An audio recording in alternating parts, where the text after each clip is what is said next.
Throughout this afternoon, we're going to be seeing sunny skies and 70s throughout most of the bay, with 60s near San Francisco across the beautiful Bay Bridge over into Oakland. Now all the way off into the East Bay we go. Notice how this weather is very similar to yesterday for our Easter Sunday forecast. Believe it or not, we're going to warm up even more into communities like San Jose tomorrow, leaving us with more sunshine and upper 70s for our Tuesday forecast.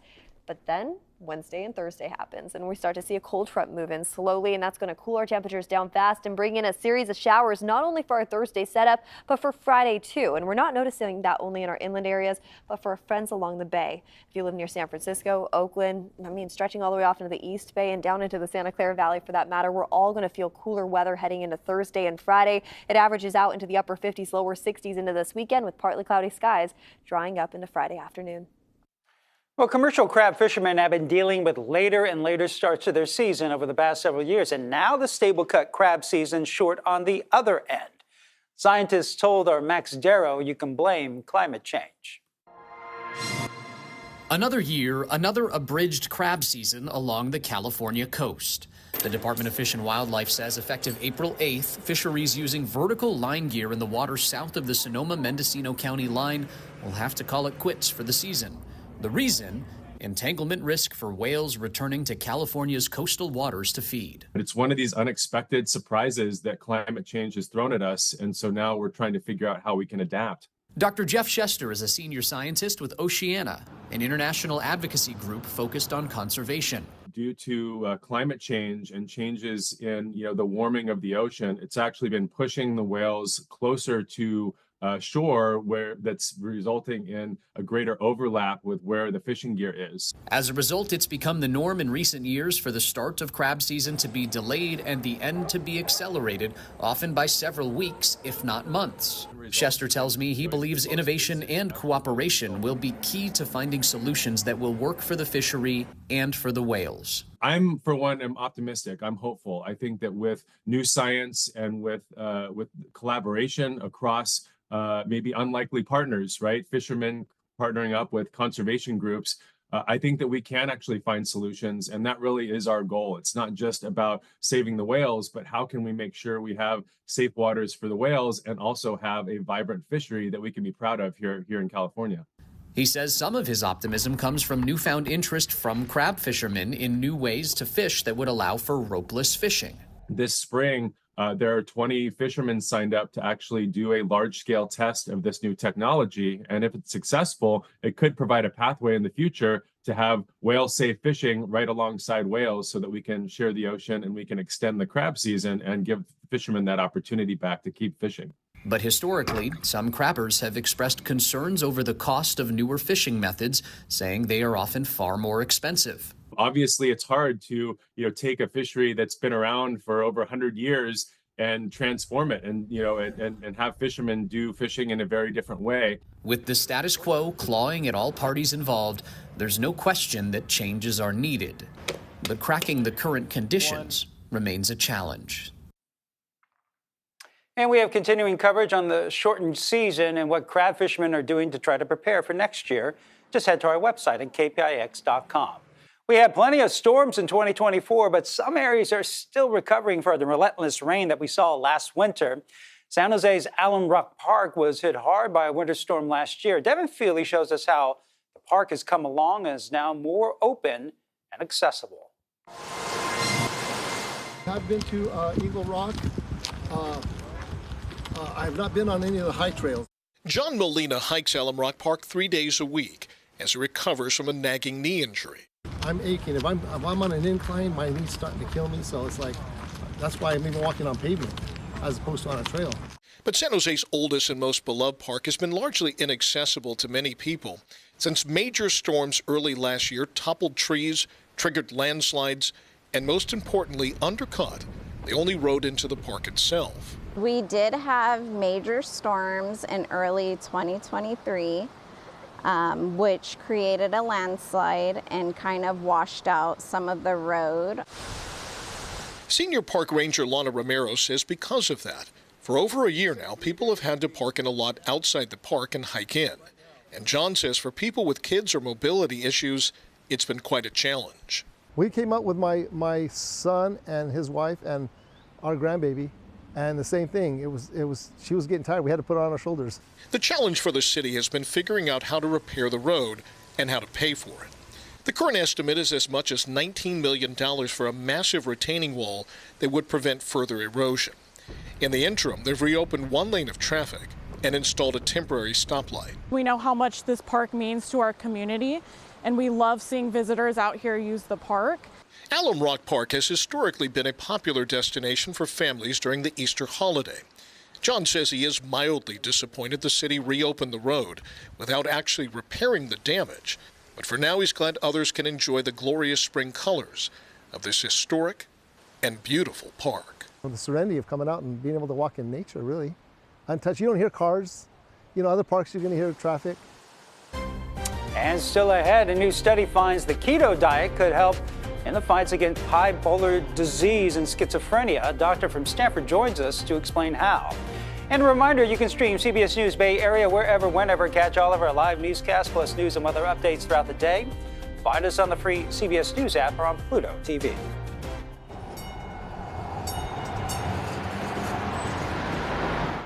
Positive energy is so important for us to do what we do every single morning. And like a family, we're building each other up. How can we get the best Reed? How can we get the best Gianna? And of course, the best Jessica and Nicole. I just want to make sure that every single day our viewers tune in and they're getting something authentic, genuine, and real. What you see on air, that's me, that's Reed, that's Gianna. That's who we are when the lights are turned off. Wake up with a morning edition, weekdays on KPIX.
Kicking off this work week, our daytime highs are still sitting above average. Just like our Easter Sunday, we're seeing 70s down near Livermore and Fremont, stretching into the Santa Clara Valley with 60s all the way up along the peninsula into San Francisco and across that beautiful Bay Bridge all the way over into Oakland. Low 70s still up in the wine country region too. And as we take a quick look at what's happening heading into the next 7 days, well, we have some big changes. We're not holding on tight to the sunshine for too much longer. Yeah, our rain chances start to increase actually as we head into our Thursday forecast. What's happening is we have a cold front sweeping through heading into our Thursday setup. So today and tomorrow are left nice and mild and sunny. We see some clouds rolling into Wednesday.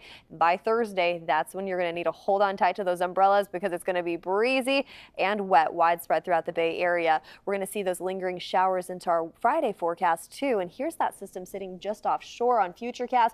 It's still to the north of us right now. It impacts the Pacific Northwest first, but by Thursday, it starts to swirl its way into our communities, bringing us showers, snow to the Sierra, and lingering showers into our Friday forecast.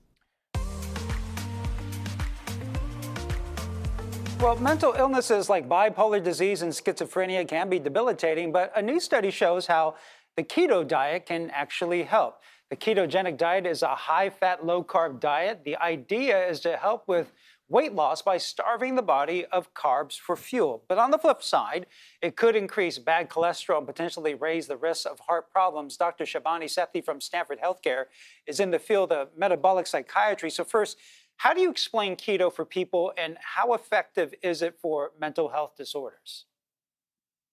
Yeah, thank you for the question. So ketogenic diet is a moderate protein diet. It often gets misconstrued as a high protein diet. So it's a moderate protein diet, low carbohydrate, high fat.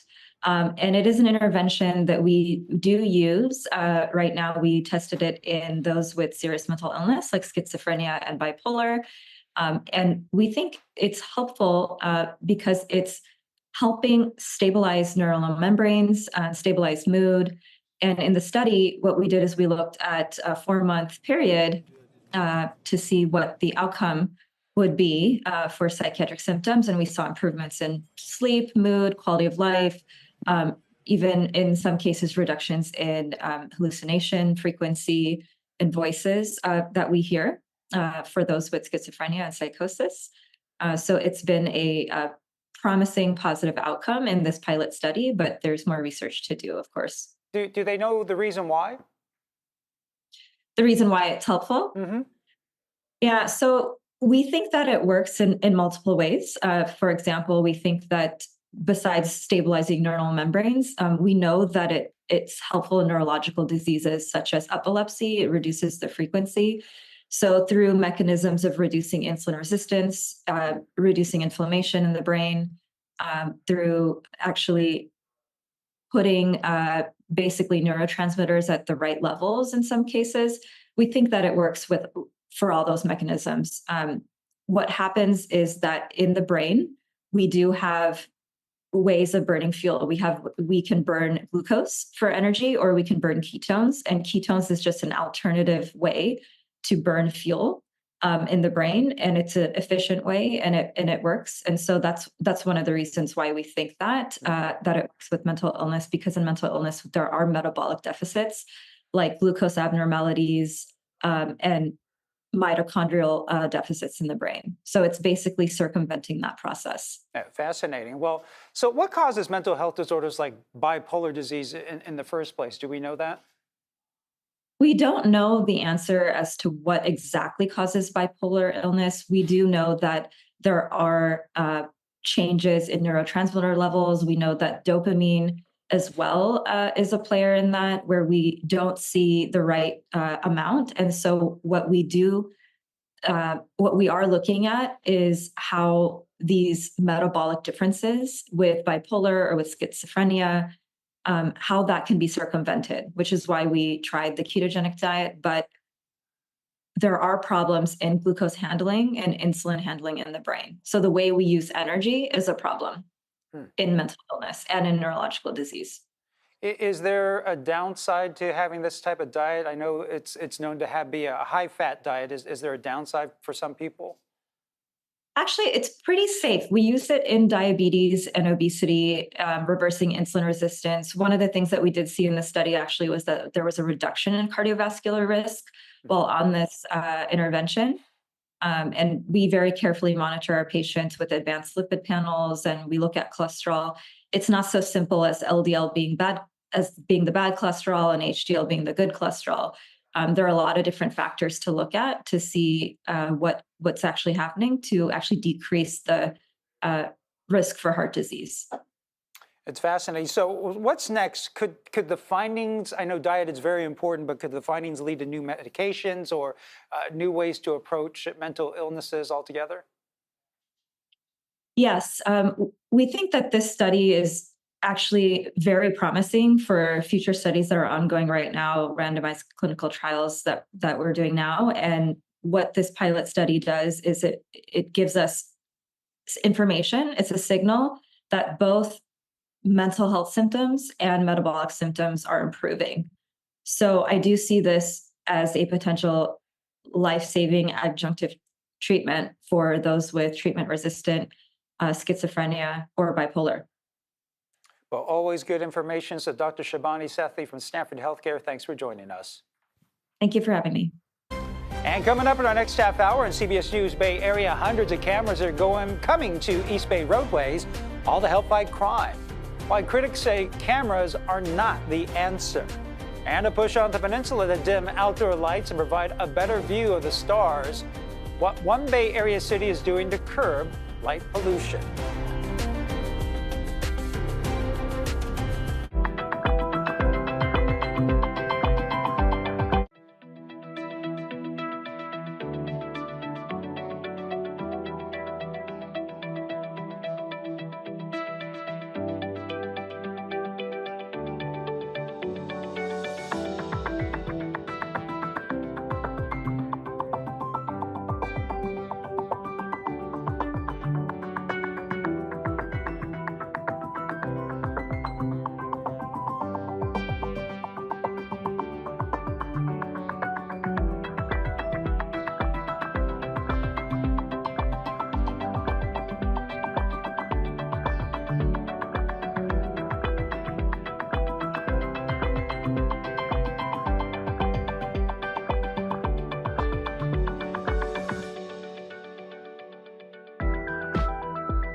I'm Ryan Yamamoto. This is the Minute. The city of Oakland is offering to extend the A's lease at the Coliseum.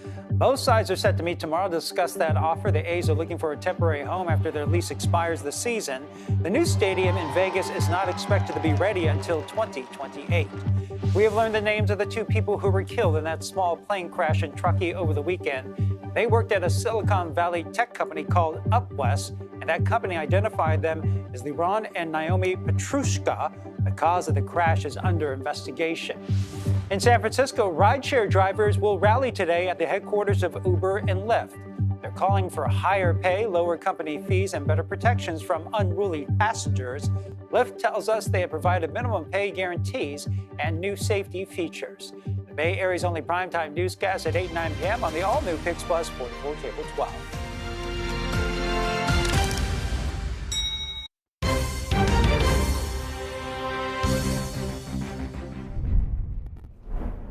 As high pressure sitting just offshore, we're left with dry weather today and tomorrow and some sunny skies lasting throughout the beginning portions of this week. 70s to match that for our daytime highs, too. We'll dive more into that in just a second, but let's take a look at what's happening just past the next couple days. Heading into Thursday's forecast, a cold front starts moving in, and that's going to bring in a lot cooler weather, but of course, rainy skies, too. Taking a look at that system, it's impacting the Pacific Northwest first, heading into our Tuesday forecast and Wednesday. And just in time for Thursday, you're going to need to hold on tight to that umbrella because it's going to be breezy and wet out there. And of course, chilly too. The jacket would be a good idea on a day like Thursday. Heading into our Friday setup in those early morning hours, we still see some lingering showers. And then that system continues to move off into the east, bringing in snow to the Sierra and then leaving us with drier conditions heading into this weekend's forecast. But just past that, we're going to be left with a lot cooler weather too. Below normal temperatures are expected for us in our next 6 to 10 days. So let me show you what's happening for us today, because it's actually kind of beautiful heading out the door this afternoon. We're expecting upper 60s from San Francisco all the way over into Oakland, and low 70s in communities like Santa Rosa, Petaluma, all the way over into Napa and along the East Bay as well. It's a stunning day to get out there and get some fresh air. Very similar to our Easter Sunday forecast, by the way, where we saw 70 stretching all the way down into the Santa Clara Valley. And we're going to see a little bit warmer weather into our forecast tomorrow. Once we head into our Thursday forecast, that's when the big game change happens. So tomorrow we're actually expecting upper 70s and more sunshine, just like today.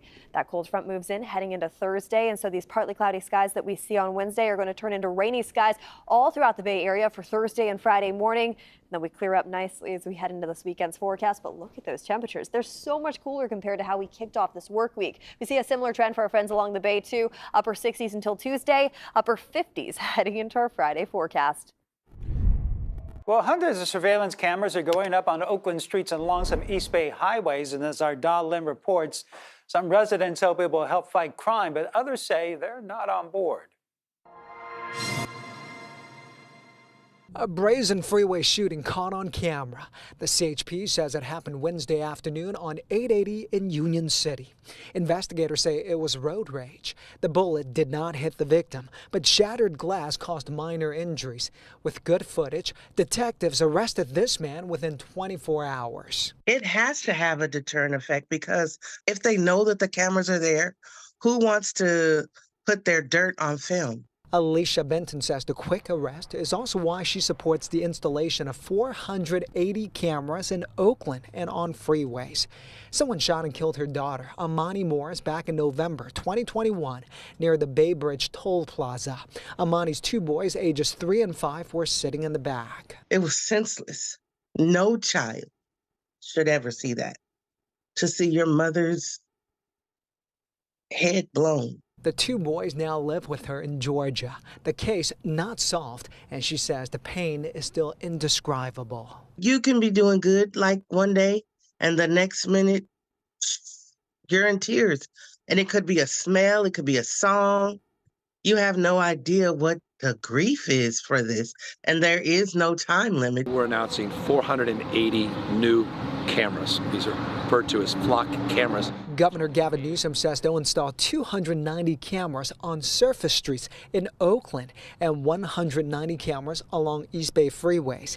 He says the cameras are similar to license plate readers, but have an additional ability to identify vehicles by things like make, model, and color, as well as details such as bumper stickers and roof racks. I don't have a problem with them tracking you. I mean, if you're not doing anything wrong, what do you got to worry about? The governor believes the surveillance network will help reduce crime and freeway shootings. In the last 6 months, he has also sent in CHP officers into Oakland to crack down on auto thefts and violent crime. Potentially do is create privacy abuses. I think that it could also open up the opportunity for these cameras to be misused. George Galvez is the founder of Courage, a nonprofit that works with Oakland youth. He wants the governor to instead invest the money in youth programs, mental health, and affordable housing. The safest communities don't have, the most police. We don't have the most surveillance. We don't have the most jails. We have the most resources, right? While Alicia supports more money for prevention programs, she also wants cameras. She believes it would have made a difference in her daughter's case. Put everything into it so that another family doesn't have to experience what we experienced. Authorities say the camera should be up and running later this summer. And the CHP says the contract will cost about $1.5 million per year. The governor's office says the footage will be saved for 28 days and will not be shared outside law enforcement agencies. Well, starting today, fast food workers all across our state will get a big boost in pay. Last year, Governor Newsom passed legislation that would raise the minimum wage to $20 an hour. We saw the inequities in terms of the wages and the treatment. The new $20 minimum wage is the highest in the restaurant industry, but it's getting some mixed reactions. I was super excited. I mean, imagine, getting paid the minimum, just 15. And, I was working a lot of hours and still making basically no money. It would help out so much, because even diapers themselves, they're super expensive. I want to do right by my employees, and I want to pay them as much as I can. But this bill, AB 1228, has really hit our operations hard. We're no longer hiring, we're not backfilling positions, we're not growing in the state anymore. Some franchise owners are laying off workers to compensate for the raise in wages. Bakeries are exempt, so are small restaurants operating inside of grocery stores and stands at airports and sports stadiums. Well, tax day is just 2 weeks away. Today, a professor from San Jose State joined us on our Morning edition to go over some of the potential changes in the Tax Relief Act, which is making its way right through Congress. Some of those changes in there would affect some individuals and businesses, even for their 2023 return. I think we aren't going to know maybe till close to April 15th if that bill is going to make it through the Senate. The House already passed it late January, but it would affect R&D deductions for businesses. We affect the refundable child credit for lower income individuals. So wait and see, but I know the IRS commissioner said, just file your return. If they're going to make some changes to individuals, they'll adjust the returns for them. Well, taxes are due April 15th. Well, shocking video capturing a plane in the sky getting struck by lightning right here in the Bay Area. Take a look at this. Whoa, that was a bright one. Well, this happened yesterday in San Jose as social media users shared this video of the plane getting struck by lightning. He was trying to get video of the storm when it happened. Here's a closer look. You can see the bolts hit the plane's wing, and it creates kind of a faint green spark. The city of Brisbane may be a small community on the peninsula, but as Max Darrow shows us, they're trying to make a big impact when it comes to reducing light pollution. Barbara Ibel really appreciates the view from her back porch. It is beautiful. But once the sunlight fades and nighttime arrives, the longtime Brisbane resident says something is missing when she looks to the sky. Oh yeah, it's all sky glow right now. We get 2-3 stars, I think, but every one of those stars is still there. They're just hidden. So for the past several years, Ibel, her neighbors in the city, worked to create a plan to try and change that.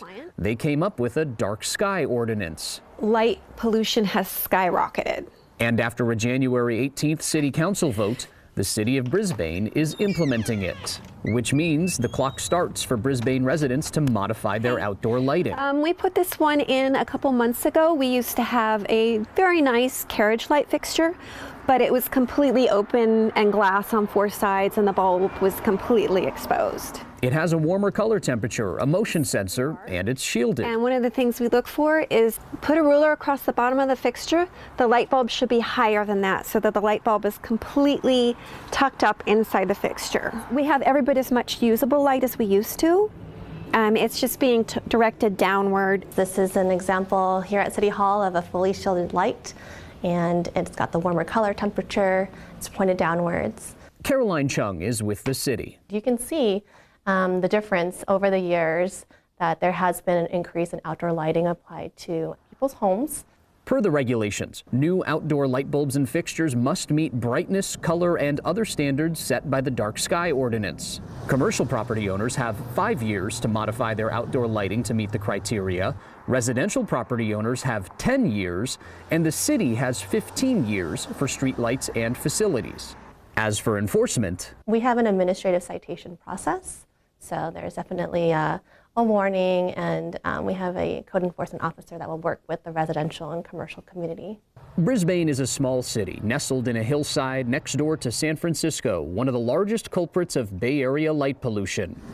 Even though they won't make a major dent in reducing regional light pollution, there's always somebody out there who's making a bigger mess than you, right? And that's not any reason to not clean up your own house. And I'm hoping that other cities will follow suit, and that, in 10 years, we will have a dark skies compliant Bay Area, and we will have our stars back, and our animals will have their nights back, and people will have a better quality of life.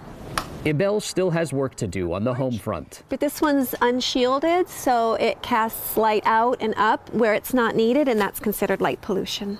And although she has 10 years to find a fix, you can bet she'll have it done much sooner than that. Well, up next, the Bay Area's newest pro sports team officially makes its debut. The dramatic finish in the Bay FC game in front of a sold-out crowd. I feel like we get overlooked a lot in the Bay Area, and it's about time that we stand up and show up. I would like to see the headlines that the national press picks up on and say, look, there's another side to the Bay Area. We take those headlines a little step further to sort of connect all these wonderful communities here. Really embracing the positivity and hopefully spreading it. The Bay Area is full of some amazing, innovative change makers. People that are out there making a difference. In fact, I feel privileged that I get to share those stories. Wake up with the Morning Edition, weekdays on KPIX.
Throughout this afternoon, we're going to be seeing sunny skies and 70s throughout most of the Bay, with 60s near San Francisco across the beautiful Bay Bridge over into Oakland. Now, all the way off into the East Bay we go. Notice how this weather is very similar to yesterday for our Easter Sunday forecast. Believe it or not, we're going to warm up even more into communities like San Jose tomorrow, leaving us with more sunshine and upper 70s for our Tuesday forecast.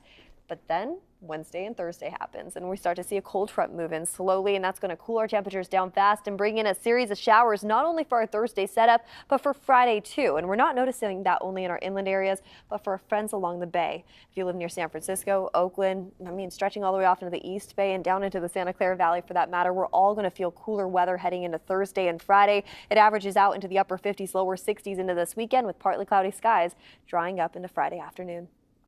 Well, the Bay Area's first professional women's soccer team, Bay FC, made their home debut on Saturday night.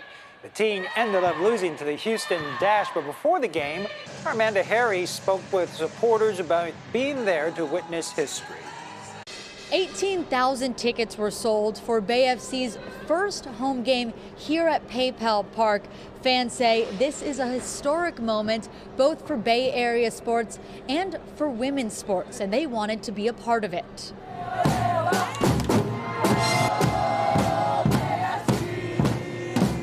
A sellout crowd for Bay FC's first home game at PayPal Park in San Jose. Fans packed in early, tailgating, exploring the park, and getting ready for one of the Bay Area's newest team's first game. For me, this is very personal. Cassie Gray grew up in San Jose and played soccer throughout her life, from childhood to playing at UC Berkeley, even training with a professional team in San Jose before the league disbanded. I want my daughter to be able to see what soccer in the Bay Area is like and get to grow up with women to look up to, and when you see it, you can be it. For Gray, soccer is a family affair. Her husband used to play professionally in this arena for the Earthquakes. Every time I would go to his games, that's what I hoped, was that someday I'd be watching women. And now it's happening. The Grays are founding season ticket members and hope to continue to watch all the games together as a family. It's really exciting. For my daughter, I'm just really excited for her to see that this many people show up for women's sports and that she can be, the sky's the limit. She can be whatever she wants within this realm. And even if she chooses not to play, that we can enjoy these games together as a family and just support, the growth of female athletes in America. While the Bay Area has recently lost the Raiders to Las Vegas and the A's are expected to join them soon, women's sports are growing. In addition to Bay FC, there will be a WNBA expansion team in 2025. Becky Price says she believes fans will show that the Bay is excited to support these teams. Go Bay FC! I feel like we get overlooked a lot in the Bay Area, and it's about time that we stand up and show up. Bay FC started their season on the road, splitting their games 1-1. Gray says she expects the team to continue to improve throughout the season. And I think they're going to do a great job. Bay FC did not win their first game here at PayPal Park, but fans are hopeful they can do it next time. Their next game will also be home, and that will be on Sunday, April 14th. And another new Bay Area sports team will soon begin a new chapter. That team is the Oakland Ballers. It's set to start its inaugural season in May. Well, coming up, kids and adults cruising down hills on children's bikes, a unique yearly tradition right here in San Francisco.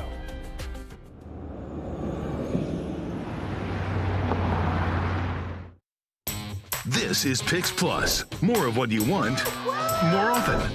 More local news in the morning and the primetime edition. The only 8 and 9 p.m. news. With Devin Peely, Elizabeth Cook, Juliette Goodrich, and Sarah Donchi. Groundbreaking original storytelling from the KPIX newsroom. Plus Bear Politics, Project Earth, and weather like you've never seen. The primetime edition.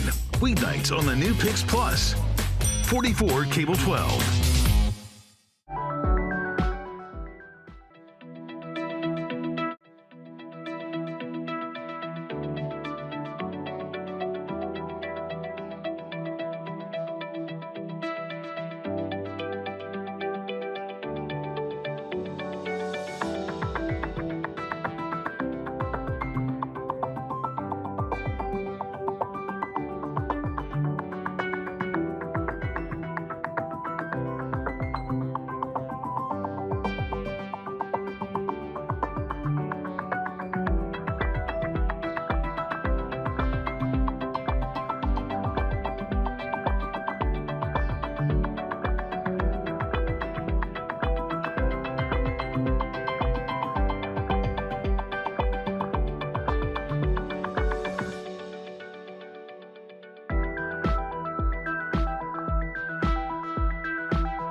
Kicking off this work week, our daytime highs are still sitting above average. Just like our Easter Sunday, we're seeing 70s down near Livermore and Fremont, stretching into the Santa Clara Valley with 60s all the way up along the peninsula into San Francisco and across that beautiful Bay Bridge all the way over into Oakland. Low 70s still up in the wine country region too. And as we take a quick look at what's happening heading into the next 7 days, well, we have some big changes. We're not holding on tight to the sunshine for too much longer. Yeah, our rain chances start to increase actually as we head into our Thursday forecast. What's happening is we have a cold front sweeping through heading into our Thursday setup. So today and tomorrow are left nice and mild and sunny. We see some clouds rolling into Wednesday.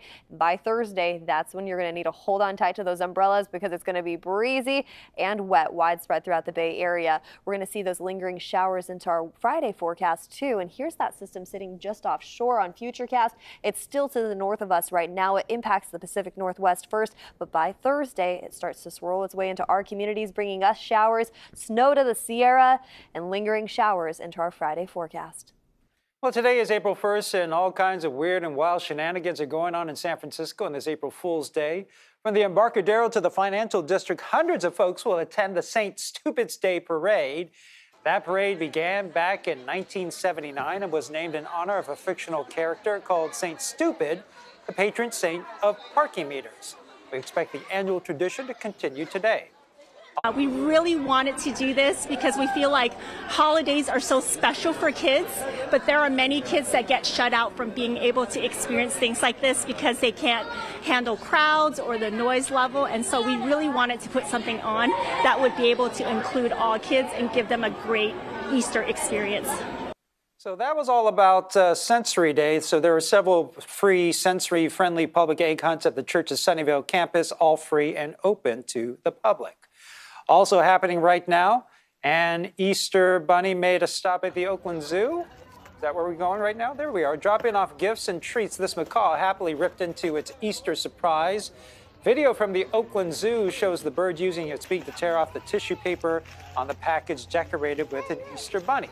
Okay, so when you think of winding roads, steep streets, and busy traffic in San Francisco, Lombard Street may come to mind. But in Potrero Hill over the weekend, kids at heart zipped down the winding curves of Vermont Street on plastic tricycles. There's been a kids race, an adult race for the last 24 years, and Matt Lively was there. We're traveling at a very high rate of speed here, and there's a lot of people, so I gotta make it look good, all right? Why not take a big wheel down a hill? I mean, really, the opportunity comes up, you have to, right? You don't have to, but it certainly looks fun. Crashed on turn 3, I've crashed on turn 4, I flipped over on turn 7. People flip over backwards all the time, spin around backwards. This guy flipped over backwards, it was great. The walk up the hill forces you to look at the course, and it's, well, a bit of an anxiety-ridden experience. I just heard all these little kids go down right now. I'm low-key kind of terrified now. I was practicing on a little steep hill yesterday, but I don't know. How fast is it actually going down? Oh, it feels like 1,000 miles an hour, but I mean, it's probably like, what, 3 from the outside? It looks like you're going real slow, but when you're in it, I mean, hair's blowing in the wind, my little tassel waving behind me, so. Participants come decked out in costume. As for the big wheels and equipment, not as much of a priority for some. They said just brake with your feet a lot.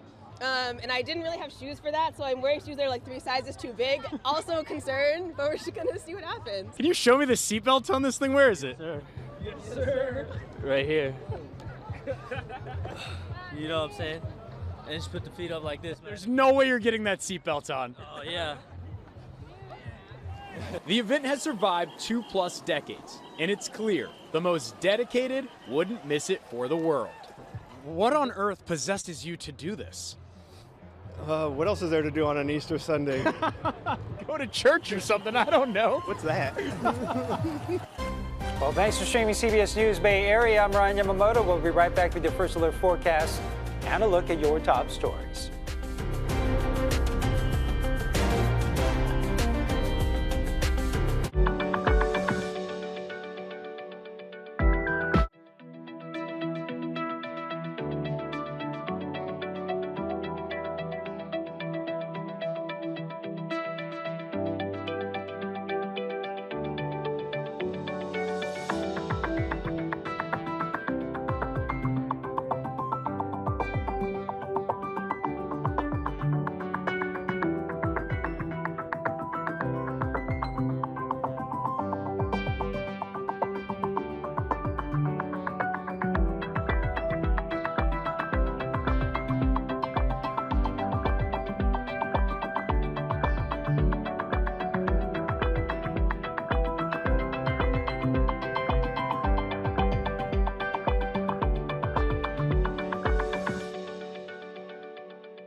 Brian Yamamoto. This is the Minute. Drivers are urged to avoid Highway 1 near Big Sur after a section of the coastal route collapsed. It happened during a storm over the weekend near Rocky Creek Bridge. That's about 17 miles south of Monterey. Caltrans says convoys are leading cars through that area. Thousands of fast food workers in California getting a pay raise today. The minimum wage increases from $16 an hour to $20 an hour. The state's fast food workers now have the highest guaranteed base salary in the industry. The increase applies to chains with at least 60 locations nationwide. If you're an AT&T customer, your account may have been hacked. The company says 73 million user accounts were breached. Names and social security numbers showed up on the dark web 2 weeks ago. AT&T says customer passcodes have been reset and it's offering credit monitoring services. I'm Brian Yamamoto. This is the Minute.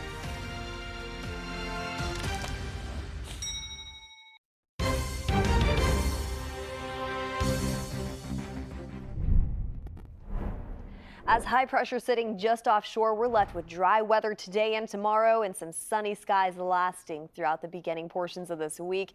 70s to match that for our daytime highs too. We'll dive more into that in just a second, but let's take a look at what's happening just past the next couple days. Heading into Thursday's forecast, a cold front starts moving in and that's going to bring in a lot cooler weather, but of course rainy skies too. Taking a look at that system, it's impacting the Pacific Northwest first, heading into our Tuesday forecast and Wednesday. And just in time for Thursday, you're going to need to hold on tight to that umbrella because it's going to be breezy and wet out there. And of course, chilly too. The jacket would be a good idea on a day like Thursday. Heading into our Friday setup in those early morning hours, we still see some lingering showers. And then that system continues to move off into the east, bringing in snow to the Sierra and then leaving us with drier conditions heading into this weekend's forecast. But just past that, we're going to be left with a lot cooler weather too. Below normal temperatures are expected for us in our next 6 to 10 days. So let me show you what's happening for us today because it's actually kind of beautiful heading out the door this afternoon. We're expecting upper 60s from San Francisco all the way over into Oakland and low 70s in communities like Santa Rosa, Petaluma, all the way over into Napa and along the East Bay as well. It's a stunning day to get out there and get some fresh air. Very similar to our Easter Sunday forecast, by the way, where we saw 70 stretching all the way down into the Santa Clara Valley. And we're going to see a little bit warmer weather into our forecast tomorrow. Once we head into our Thursday forecast, that's when the big game change happens. So tomorrow we're actually expecting upper 70s and more sunshine, just like today. That cold front moves in heading into Thursday. And so these partly cloudy skies that we see on Wednesday are going to turn into rainy skies all throughout the Bay Area for Thursday and Friday morning. Then we clear up nicely as we head into this weekend's forecast. But look at those temperatures. They're so much cooler compared to how we kicked off this work week. We see a similar trend for our friends along the Bay too. Upper 60s until Tuesday, upper 50s heading into our Friday forecast. Well, in Oakland, businesses and families are calling for a safer city and pleading with local officials to do more to prevent crime. They're pointing to break-ins like this at a clothing store on Easter morning. Crimes like this led to a rallying call in front of Oakland City Hall yesterday. Nardon Lynn was there. The Solidarity Rally comes at a pivotal time for business owner Taylor J., especially after someone burglarized her store Sunday